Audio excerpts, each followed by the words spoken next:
34ನೇ ಅಧ್ಯಾಯ. ಉದಿಯ ಮಹತ್ವ. ಕರುಳು ಹುಣ್ಣು. ಡಾಕ್ಟರ್ ಪಿಳ್ಳೆ, ಶ್ಯಾಮ ಅವರ ನಾದಿನಿ, ಇರಾಣಿ ಹುಡುಗಿ, ಆದ್ರಾದ ವೃದ್ಧ, ಮುಂಬಯಿಯ ಮಹಿಳೆ. ಉದಿಯು ಎಷ್ಟು ಗುಣಾಕಾರಕ ವಸ್ತು ಎಂಬುದು ಈ ಅಧ್ಯಾಯದಲ್ಲಿ ಮತ್ತೆ ವಿವರಿಸಲಾಗಿದೆ. ಕರುಳು ಹುಣ್ಣು. ನಾಸಿಕ ಜಿಲ್ಲೆಯ ಮಾಲಂಗಾವದಲ್ಲಿ ಪದವೀಧರರಾದ ಡಾಕ್ಟರರೊಬ್ಬರಿದ್ದರು. ಅವರ ತಂಗಿಯ ಮಗನು ಕರುಳು ಹುಣ್ಣಿನ ರೋಗದಿಂದ ನರಳುತ್ತಿದ್ದನು. ಡಾಕ್ಟರರು ಮತ್ತು ಇತರ ವೈದ್ಯರು ಅನೇಕ ಥರದ ಔಷಧಿಗಳನ್ನು ಕೊಟ್ಟರೂ ಅವನಿಗೆ ಶಸ್ತ್ರಚಿಕಿತ್ಸೆ ಸಹ ಆಯಿತು, ಗುಣ ಆಗಲಿಲ್ಲ. ಎಲ್ಲ ರೋಗಗಳನ್ನು ತಮ್ಮ ದೃಷ್ಟಿ ಮಾತ್ರದಲ್ಲೇ ಗುಣಪಡಿಸಬಲ್ಲ ಶ್ರೀ ಸಾಯಿಬಾಬಾ ಅವರ ಬಳಿಗೆ ಹೋಗಲು ಅವರು ಕೆಲವು ಸ್ನೇಹಿತರು ಸಲಹೆ ನೀಡಿದರು. ಆದುದರಿಂದ ಅವರು ತಮ್ಮ ಪತ್ನಿ ಮತ್ತು ಮಗನೊಂದಿಗೆ ಶಿರಡಿಗೆ ಬಂದರು. ಮಗನನ್ನು ಬಾಬಾ ಅವರ ಚರಣಾರವಿಂದಗಳಲ್ಲಿಟ್ಟು ಪ್ರಾರ್ಥಿಸಿದರು. ಆಗ ದಯಾಮಯರು, ಶಾಂತಿ ಸ್ವರೂಪರು ಆದ ಬಾಬಾ ಅವರು ಮಸೀದಿಯಲ್ಲಿ ಶರಣು ಬಂದವರಿಗೆ ಈ ಜನ್ಮದಲ್ಲಿ ಕಷ್ಟ ಬರಲಾರದು. ಈಗ ನೀವು ಎಷ್ಟು ಕಷ್ಟ ಮುಕ್ತರಾಗುತ್ತೀರಿ. ಈ ಉದಿಯನ್ನು ಹುಡುಗನಿಗೆ ಹಚ್ಚಿರಿ. 1 ವಾರದೊಳಗೆ ಗುಣ ಕಂಡುಬರುತ್ತದೆ. ಪರಮಾತ್ಮನಲ್ಲಿ ನಂಬಿಕೆ ಇಡಿ. ಇದು ಮಸೀದಿಯಲ್ಲ, ದ್ವಾರಕಾಮಯಿಯ. ಯಾರು ಈ ದ್ವಾರಕಾಮಯಿಯಲ್ಲಿ ಕಾಲಿಡುತ್ತಾರೆಯೋ ಅವರ ಕಷ್ಟಗಳೆಲ್ಲವೂ ನಿವಾರಣೆಯಾದಂತೆಯೇ ಎಂದು ಹೇಳಿ ಸಂತೈಸಿದರು. ಮಗನನ್ನು ಬಾಬಾ ಅವರ ಮುಂದೆ ಕೂರಿಸಿದರು. ಬಾಬಾ ಅವರು ಹುಡುಗನಿಗೆ ನೋವಿನ ಜಾಗದಲ್ಲಿ ಕೈ ಆಡಿಸಿ ಅವನ ಕಡೆಗೆ ಪ್ರೀತಿಯ ನೋಟವನ್ನು ಬೀರಿದರು. ಅವನಿಗೆ ಇದರಿಂದ ಸ್ವಲ್ಪ ಗುಣ ಬಂದು ಕೆಲವು ದಿನಗಳ ನಂತರ ಪೂರ್ತಿ ಗುಣವಾಯಿತು. ನಂತರ ಅವರು ಬಾಬಾ ಅವರ ಆಶೀರ್ವಾದ ಪಡೆದು ತಮ್ಮ ಊರಿಗೆ ಹಿಂತಿರುಗಿದರು. ಇದನ್ನು ಕೇಳಿದ ಹುಡುಗನ ಚಿಕ್ಕಪ್ಪನು ಆಶ್ಚರ್ಯಗೊಂಡು ಶಿರಡಿಗೆ ಹೋಗಿ ಬಾಬಾ ಅವರ ದರ್ಶನ ಪಡೆಯಲು ಹೊರಟಿದ್ದರು.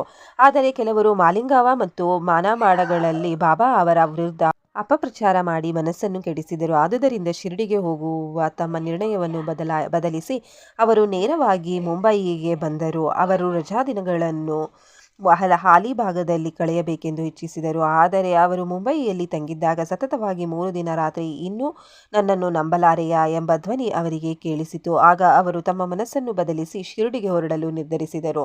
ಆದರೆ ಅಂದು ಅವರು ಬಹಳ ರೋಗದಿಂದ ನರಳುತ್ತಿದ್ದ ಒಬ್ಬ ರೋಗಿಯನ್ನು ಉಪಚರಿಸಬೇಕಾಗಿತ್ತು. ಆದ್ದರಿಂದ ಶಿರಡಿಗೆ ಹೋಗುವುದನ್ನು ಸ್ವಲ್ಪ ಮುಂದೂಡಬೇಕಾಗುತ್ತಿತ್ತು ಎಂದು ಭಾವಿಸಿದರು.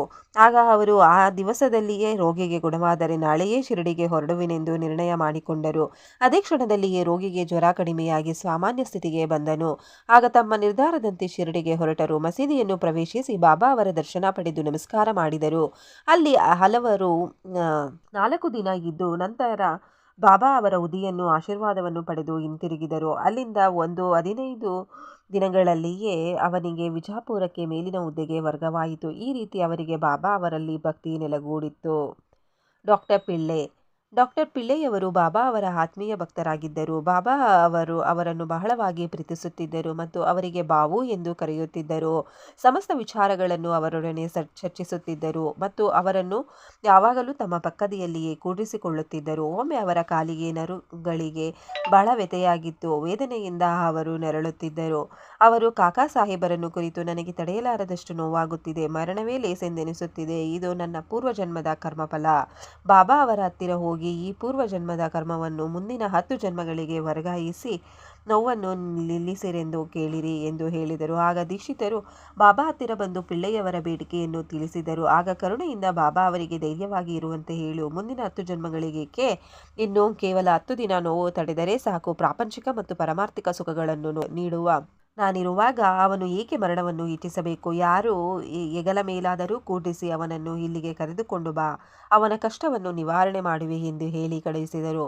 ಕಾಕಾ ಅವರು ಡಾಕ್ಟರ್ ಪಿಳ್ಳೆಯವರನ್ನು ಕರೆತಂದು ಬಾಬಾ ಅವರ ಬಳಿ ಕೂಡಿಸಿದರು. ಆಗ ಬಾಬಾ ಅವರು ಅವರಿಗೆ ತಮ್ಮ ಒರಗುವ ದಿಂಬನ್ನು ಕೊಟ್ಟು ಶಾಂತಿಯಿಂದ ಮಲಗು, ಪೂರ್ವಜನ್ಮದ ಕರ್ಮಫಲವನ್ನು ಅನುಭವಿಸಿ ಮುಗಿಸುವುದೇ ಸೂಕ್ತವಾದ ಚಿಕಿತ್ಸೆ. ನಮ್ಮ ಕರ್ಮಗಳೇ ನಮ್ಮ ಸುಖ ದುಃಖಗಳಿಗೆ ಕಾರಣ. ಏನೇ ಬರಲಿ ತಾಳ್ಮೆಯಿಂದ ಸಹಿಸಿಕೋ, ಎದೆಗುಂದಬಾರದು. ದೇವರು ದೊಡ್ಡವನು, ಅವನನ್ನು ಅನಾವರತವೂ ಧ್ಯಾನಿಸುತ್ತಿರು.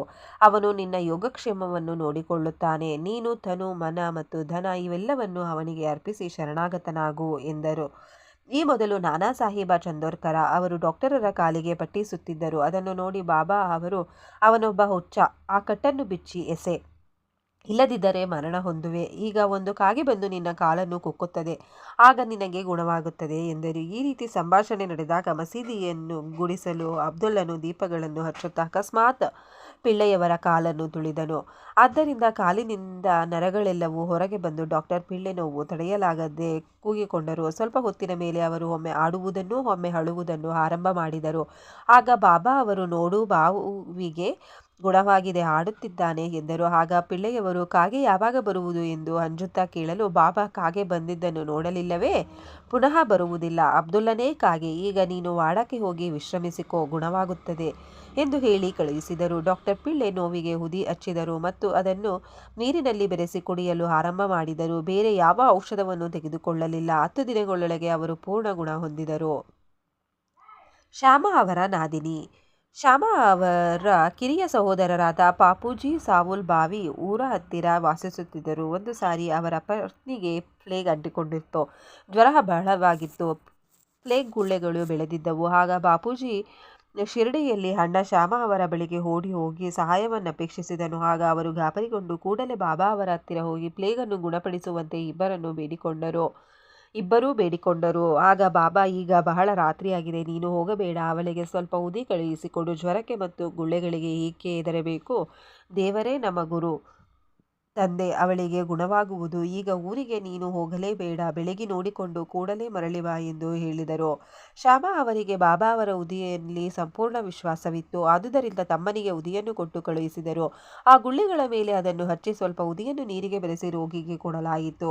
ಆ ಕ್ಷಣವೇ ರೋಗಿಗೆ ಮೈಯೆಲ್ಲ ಬೆವರು ಬಂದು ಜ್ವರ ಕಡಿಮೆಯಾಗಿ ನಿದ್ರೆ ಬಂದಿತ್ತು. ಮರುದಿನ ಬೆಳಗ್ಗೆ ಜ್ವರ ಮಾಯವಾಗಿ ಮನೆಗೆಲಸದಲ್ಲಿ ತೊಡಗಿದ್ದ ಅವಳನ್ನು ನೋಡಿ ಬಾಪೂಜಿಯವರು ಆಶ್ಚರ್ಯಗೊಂಡರು. ಅದೇ ದಿನ ಬೆಳಿಗ್ಗೆ ಶ್ಯಾಮ ಬಾಬಾ ಅವರ ಅಪ್ಪಣೆ ಪಡೆದು ಬಂದು ಅವಳು ಚಹಾ ಮಾಡುತ್ತಿದ್ದದ್ದನ್ನು ನೋಡಿ ಆಶ್ಚರ್ಯಪಟ್ಟರು. ತಮ್ಮನನ್ನು ಕೇಳಲಾಗಿ ಉದಿಯಿಂದ ಅವಳಿಗೆ ಸಂಪೂರ್ಣ ಗುಣವಾಯಿತೆಂದು ಹೇಳಿದರು.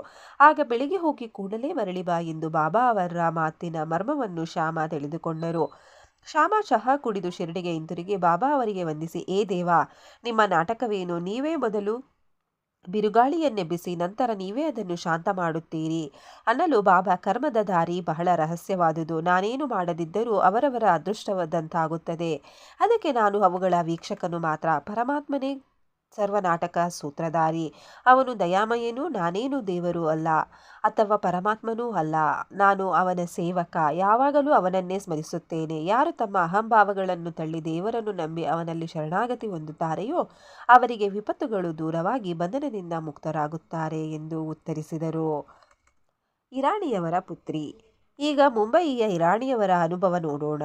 ಅವರ ಹಿರಿಯ ಮಗಳಿಗೆ ಪ್ರತಿ ಗಂಟೆಗೂ ಮಲರೋಗವು ಬರುತ್ತಿತ್ತು. ಆ ರೋಗ ಬಂದಾಗ ಅವಳು ಕುಗ್ಗಿ ಮಾತನಾಡಲು ಸಹ ಶಕ್ತಿಯಿಲ್ಲದೆ ಮೂರ್ಛೆ ಬೀಳುತ್ತಿದ್ದಳು.